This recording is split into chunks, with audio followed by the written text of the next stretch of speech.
Okay, so the parts have arrived. We have, well, let me just go grab them.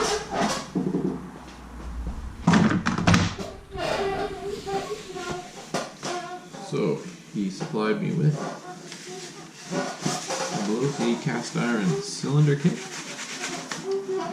a Stage 6 CNC racing drive,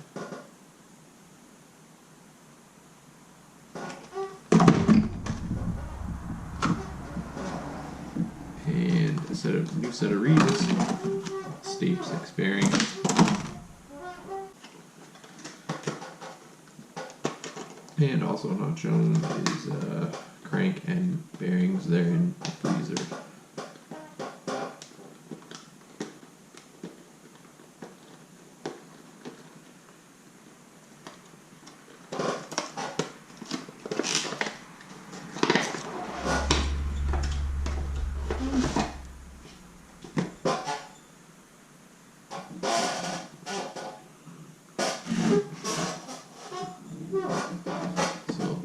The new drive piece, slightly different than the one that he had before.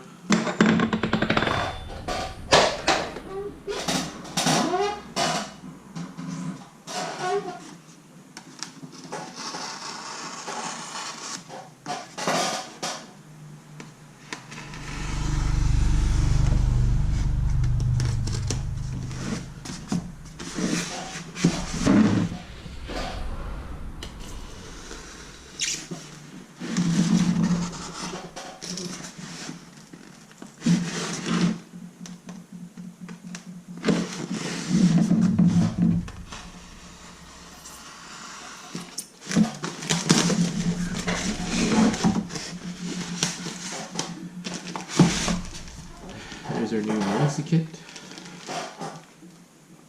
Apparently he had one of these before, but melted a piston or something like that, or ran out of oil, one or the other. Gaskets, head. Oh, the head set of reeds. Well, anyway.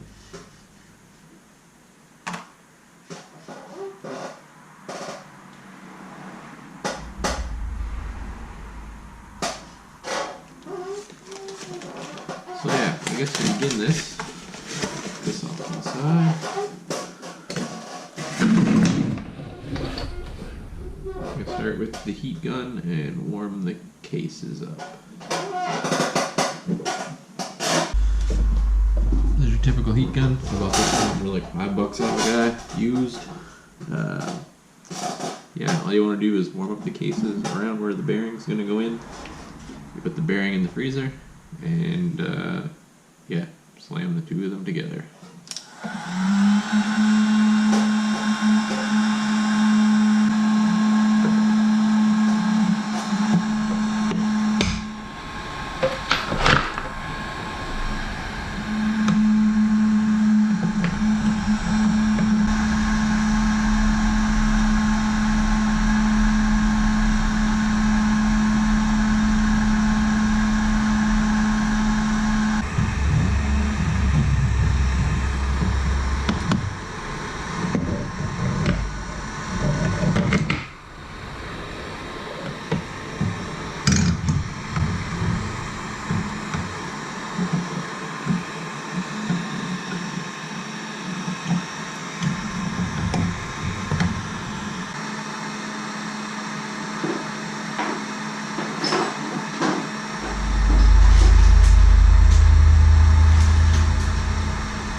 That's been heating for a while.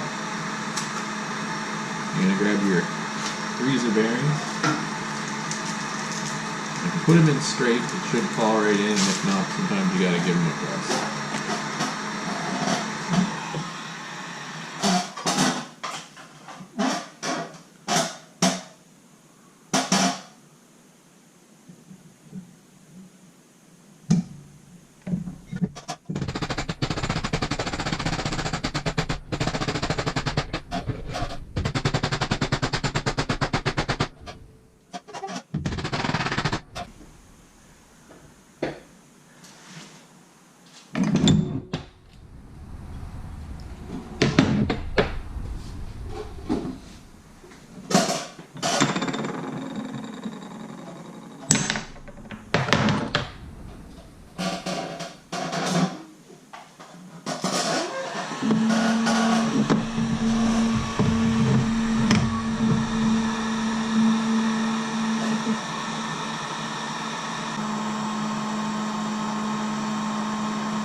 didn't go in very well either.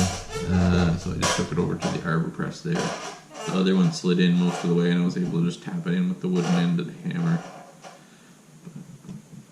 Next up is the crank.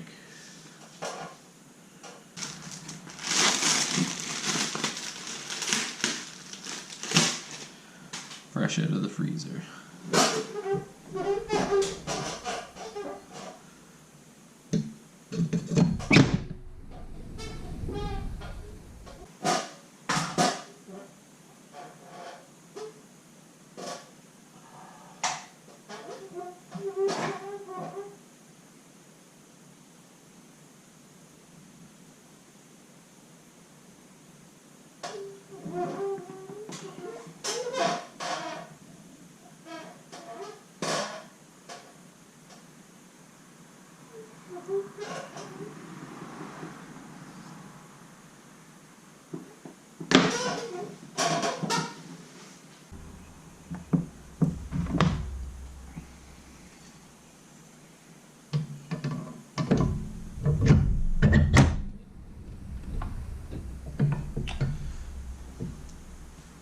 So it didn't go all the way, most of the way, so we will pull this together with the case puller.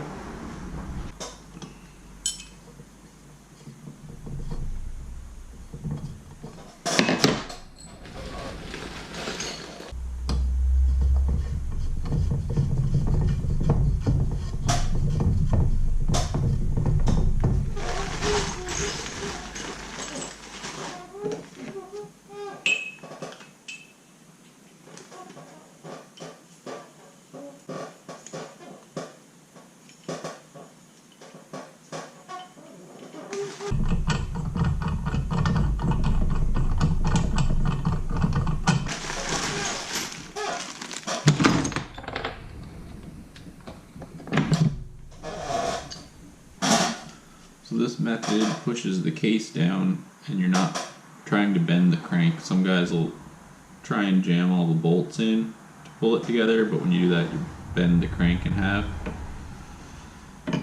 So this way you're just pushing on the one side of the crank.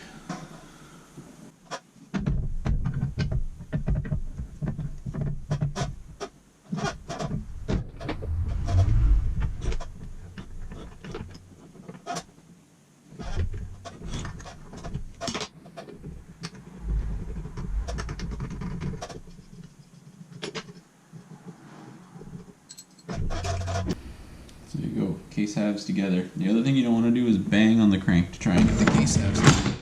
Because what will happen is you will bend the crank, damage your cases, or a little mix of both. It really doesn't take very much to damage the crank. It's so easy to knock them out. I mean, they align them at the factory usually by banging them on a big lead mat, so very easy to just tap it and knock it out of alignment.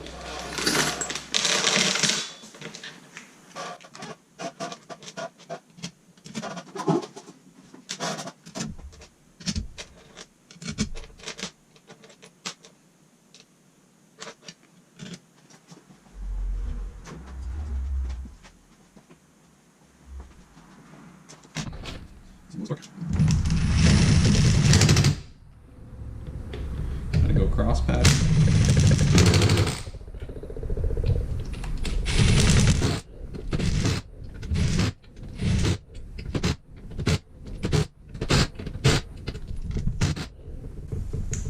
There you go. One installed crank.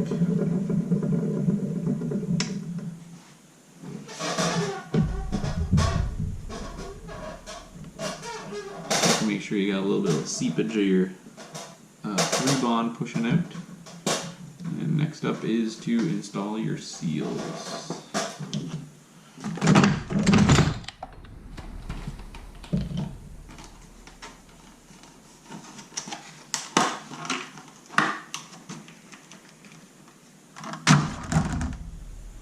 So you got the big one for the big one for the Variator side. The small one goes on the flywheel side. I like to lubricate them with rubber grease.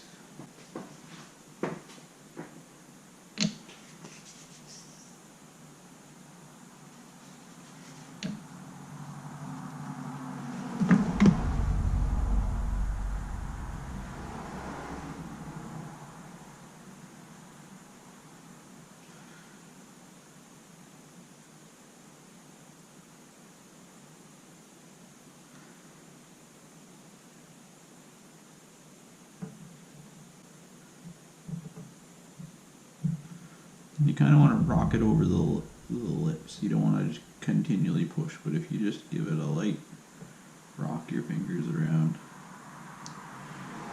very easily finds its home.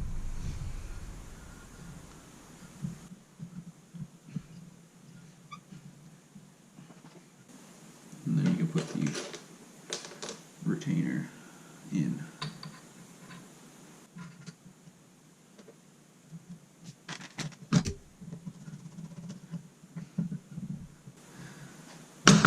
Since the oil pump's not going back in on this, we don't have to worry about that. We'll leave that side alone.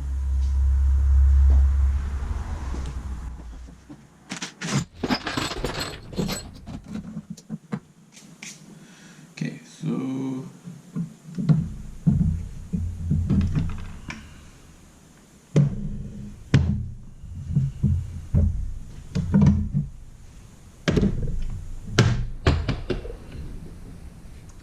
same deal, a little bit of lube.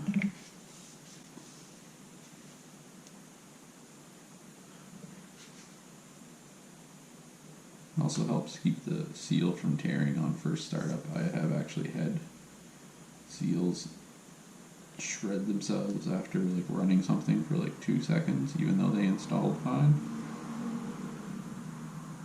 Probably just due to like a dry seal.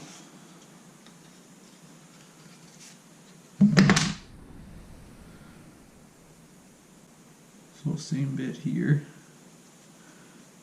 Just want to push it in, nice and easy. This one's a little more difficult, but you can rock it.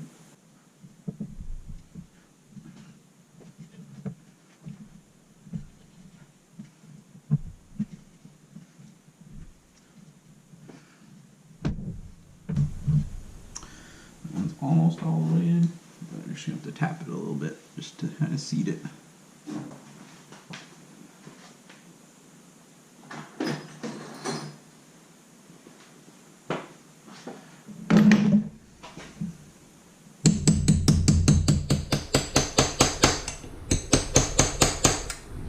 You just want to go around the outside edge.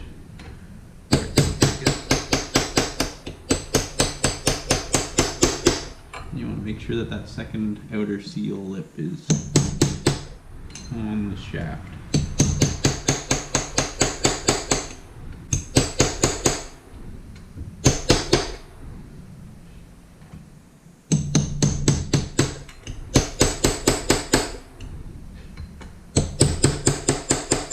Then you should be able to see the lip kind of roll over into a groove, and you're done.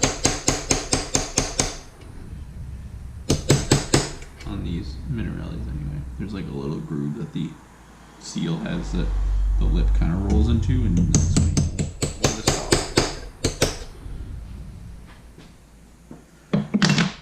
So that's pretty much your bottom end.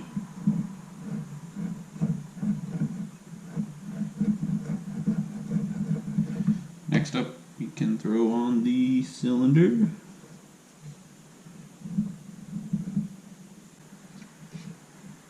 Just take the needle out. I'm going to grab some 2-stroke oil.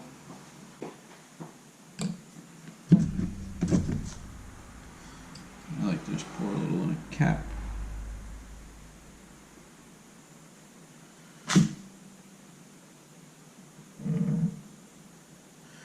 Keep that there for assembly.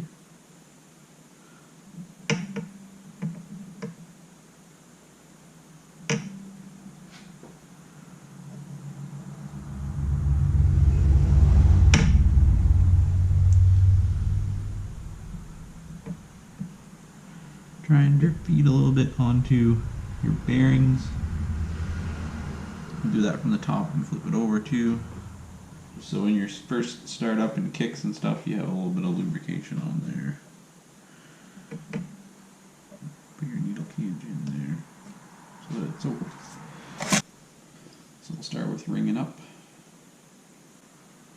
There's a mark on these, it usually indicates up, and you can see it on these ones on the bottom. And to install it, this is the way that I usually do it, is I almost put the tips in the groove that I want, and then just push lightly back with your thumbs. You don't want to grab the ring ends and pry out. I have snapped a ring before. Granted, not most of the modern rings, because they're kind of a lot tougher, but old cast rings, if you're going to do that with one of those, you're having a bad time. Same deal, I just like to take some 2-stroke oil, have it in the groove and on the ring.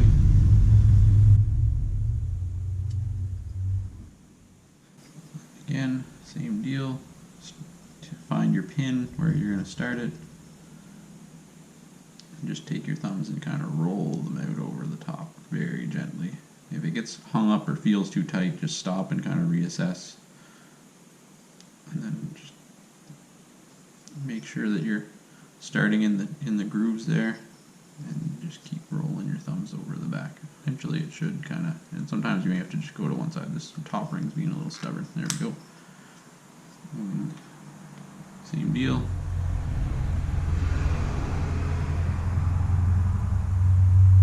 Lubricate the piston. Sorry, GoPro died. Well, memory card got full. I really need to get a bigger one.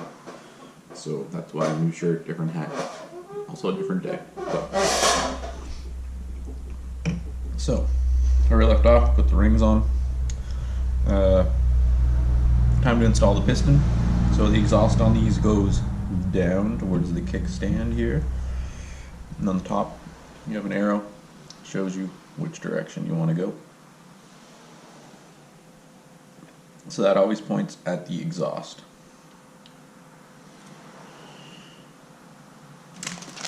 So we find your pin, unwrap that. Don't lose your clips, very important.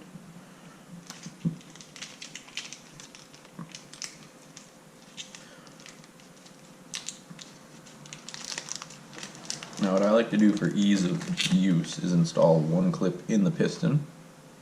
Obviously, since I'm going to be installing it this way, and put it in this side so I can push the pin in this way. And you can usually just roll these in with your thumb, although sometimes you need like a pick or something. But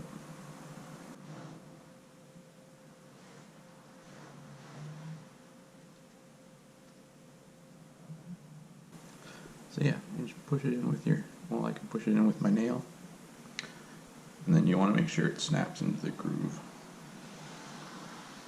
As you can see there right now, it's not quite in the groove. Just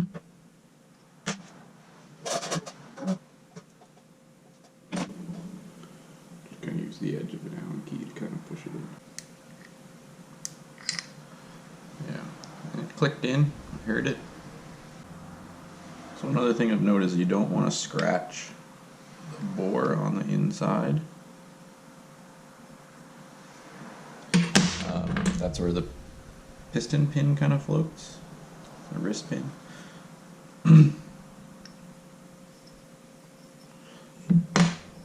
But it's snapped into the groove there.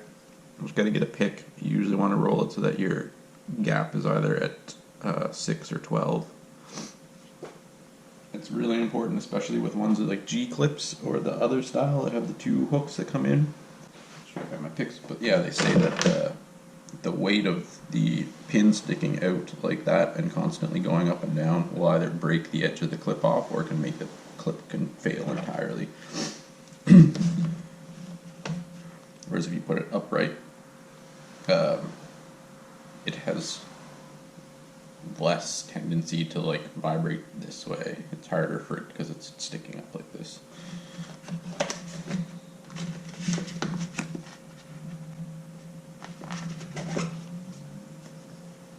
Just gonna grab a clip or a pick here and just roll this in the groove.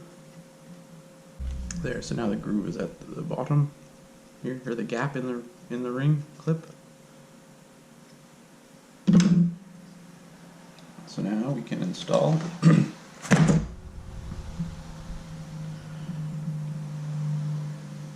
find your mark, grab your needle bearing,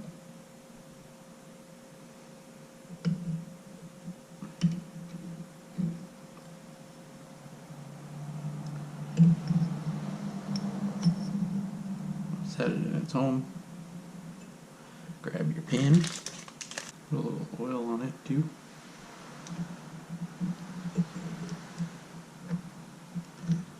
Slide it in, make sure it goes in deep enough, and then you're going to want to install your other clip. Now when you're installing this one, if you had this sitting upright, it's best to wrap a rag around the bottom of your rod, because these things have a tendency to disappear. And by disappear, I mean if you push them in and you think it's in, then take your fingers off or your pick or whatever you're using to push it in, it just flies away. And if it flies into the bottom end, you could have a bad time. I mean, it's hard to get them out of there, but as I say this, I'm going to do it without one. Hopefully it goes okay.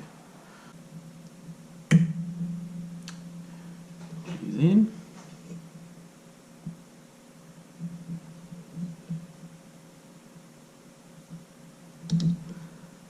And got the gap at the bottom. So that's that. Next up, we have the base gasket. I like to glue them down. Some people don't because they like to take the stuff off, but I glue it one-sided. And then you can oil the other side, and then it'll always come off, but it's always sealed to the case. So I like to glue the side going down to the case because of the case gaps. It's recommended, like, even if you didn't use a sealant all the way around, just to put a little dab on the lines on the cases there to help with air leaks. And again, just using 3-bond. This is a 1184 blend. There's like so many blends. There's like Yamaha Bond and Honda Bond. You ask some guys and they'll say Yamaha Bond is the best. You ask some other guys and they say the Honda Bond is the best. You can get it from Suzuki. I think this is Yamaha Bond, I believe, because it was cheaper than the Honda Bond by a significant amount. I think it's like $20 a tube versus I think it was like $40 for the Honda stuff, but I'm sure there are slight differences in the formulas, but they all kind of work pretty good. It's definitely the stuff you want to use for this kind of thing. Silicone works okay, but this shit is way better.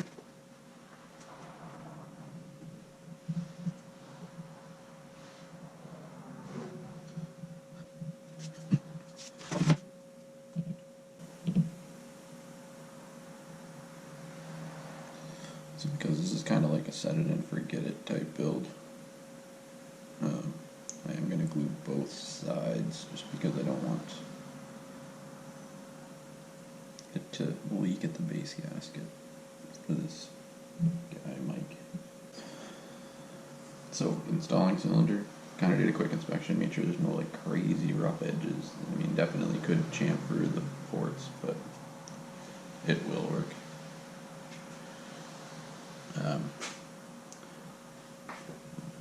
So you want to find your pins on your rings and put the grooves into the appropriate spot. Usually they're on the intake side, so yeah, this one on the top there, and they're offset.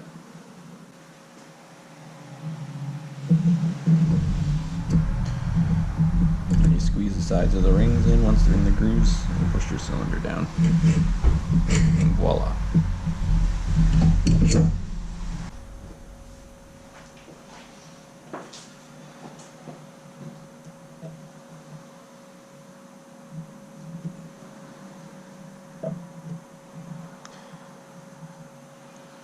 So I had already oiled the rings, but just put a little bit of extra oil in the bore.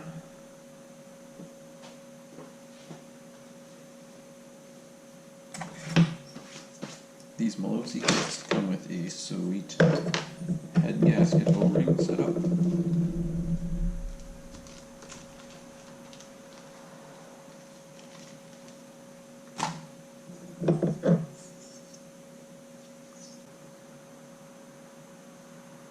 There's a lot of burrs on the edge, so I'm just going to take the edge of this file, just kind of go around, knock the burrs off.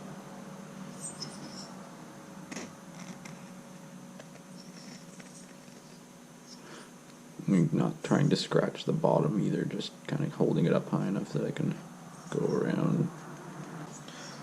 So you're going to want to grease your O-ring, then install the head.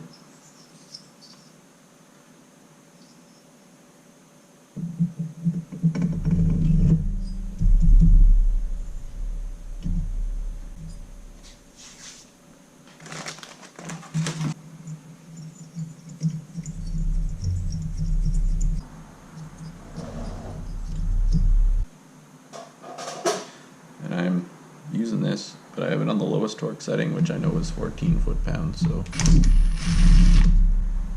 just snug them up. Cross pattern.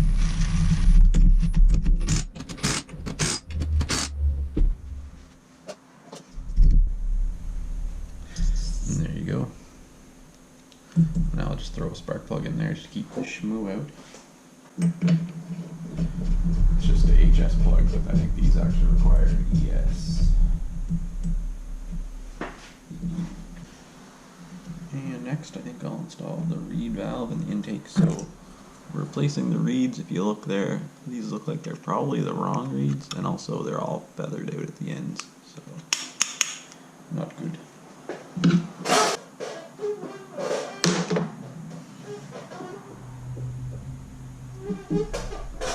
So now that's a lot better. There's still a slight amount of curl, and I tried flipping the reeds around, but I think it might be the block is just not exactly flat anymore. It's an OEM reed block, so it does have a bunch of wear at the tips, so could be that. I'll recommend that he gets a new one.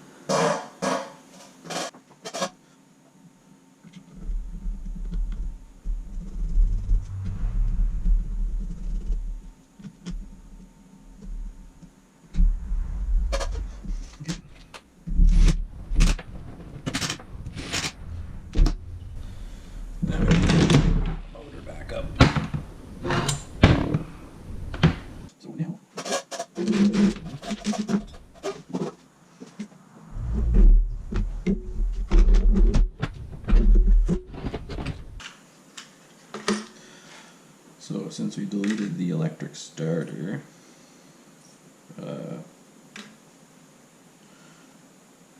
to add a couple of shims in to replace that plate on the stack. That's how thick the plate is. That's about how thick my stack is. Couldn't use this anyway because all splines are ripped out of it. So.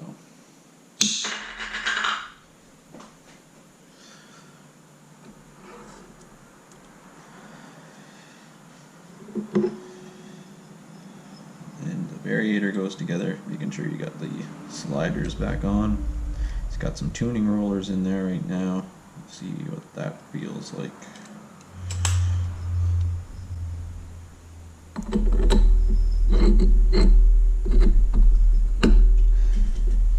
And then the boss, you don't want any grease on the boss because it'll get on your belt. Just make sure it's clean, there's no burrs.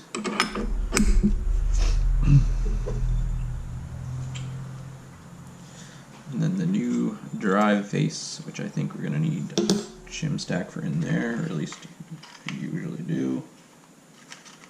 Start out with this guy. See where that gets us. Might need another one. As long as we hit the low, get it set right so we have enough low range, that should be good.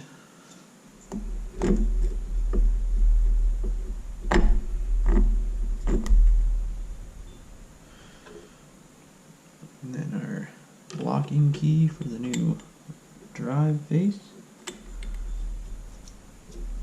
Kickstart collar. And then our thick washer. And you can tell it's the right one because it has a slight dome to it. But the main thing to look for is to make sure that when this is cinched up tight, you're not running the threads. You're not pushing the washer against the end of the shaft. You need enough space there to be able to actually tighten the nut up.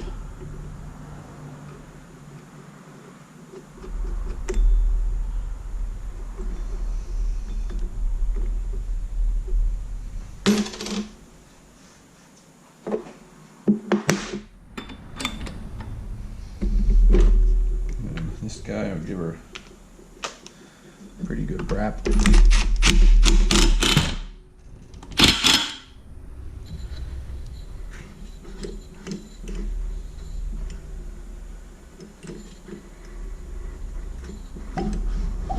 Cool.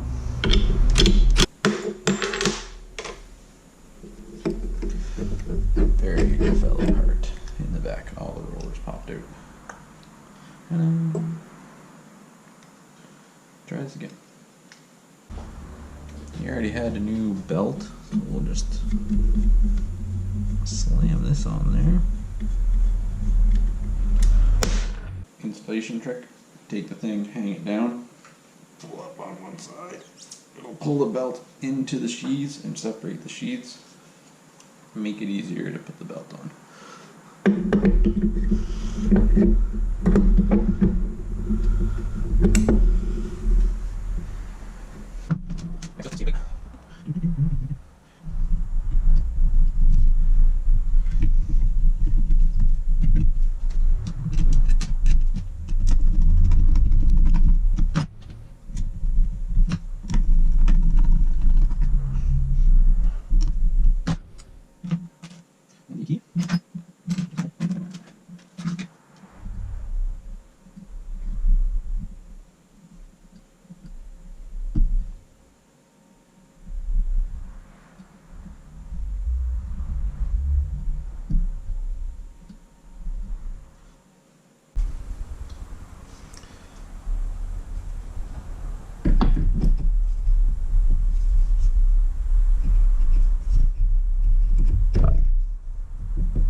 So the kicker's dry as a bone. You can feel it when I was trying to turn it over.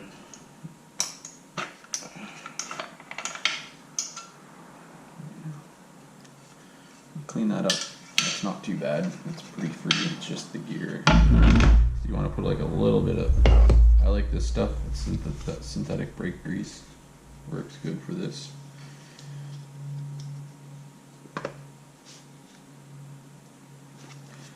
I'm going to just put a little bit on the shaft and the face that it's trying to turn off of.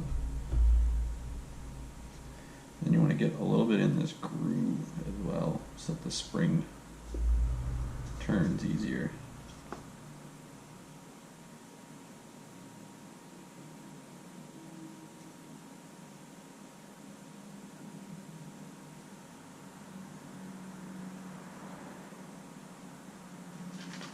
And then just a little bit on the gear. Try not to get any on the face. If you put too much, it's going to collect like Variator dirt and get all grimy and shitty. So minimal amount, but you do want to put some grease on it.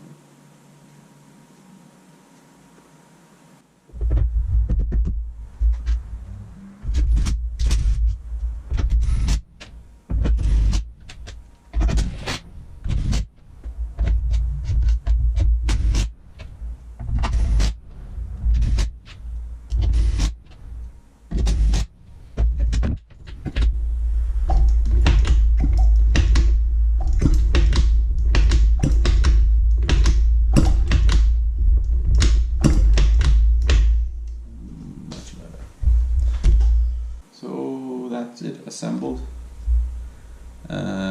Next episode I'll probably put it in the bike. So until next time.